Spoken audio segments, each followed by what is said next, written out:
শনিবার পশ্চিম মেদিনীপুর জেলায় লোকসভা নির্বাচনের আগের দিন নির্বাচন বিধি অনুযায়ী শেষ প্রচারের দিন বৃহস্পতিবার। লোকসভা কেন্দ্রের বিভিন্ন জায়গায় প্রচার চালালেন মেদিনীপুর লোকসভা কেন্দ্রের বিজেপি প্রার্থী অগ্নিমিত্রা পাল।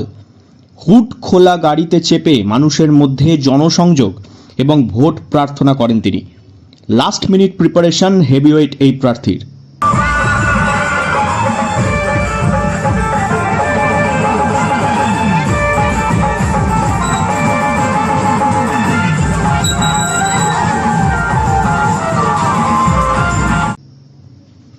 পশ্চিম মেদিনীপুরের মেদিনীপুর লোকসভা কেন্দ্রে তৃণমূলের জুন মালিয়ার বিরুদ্ধে প্রার্থী হয়েছেন অগ্নিমিত্রা পাল।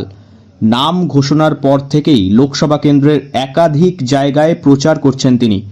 তবে বৃহস্পতিবার শেষ দিনের প্রচার, তারপর মাঝে একটা দিন এবং শনিবার নির্বাচন, তাই মানুষের মধ্যে শেষ বেলায় জনসংযোগ করতে মরিয়া তিনি।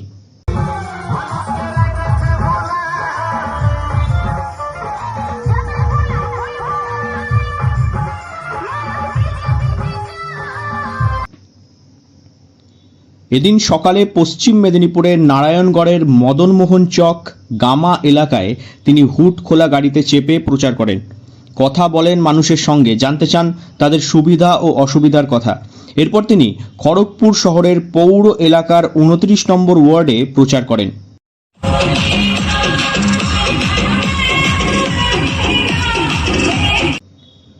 প্রসঙ্গত, মেদিনীপুর লোকসভা কেন্দ্র পরিচিত ছিল বিদায়ী সাংসদ দিলীপ ঘোষের খাস তালুক হিসেবে, কিন্তু সেই লোকসভা কেন্দ্রে বিজেপি প্রার্থী করেছে অগ্নিমিত্রা পালকে। ইতিমধ্যে মিঠুন, নরেন্দ্র মোদী সহ একাধিক নেতা মন্ত্রীরা সভা প্রচার করছেন অগ্নিমিত্রার হয়ে। তবে মাঝে একটা দিন পর নির্বাচন, জবাব দেবেন মানুষই। তবে কে জয়লাভ করে তা বলবে সময়।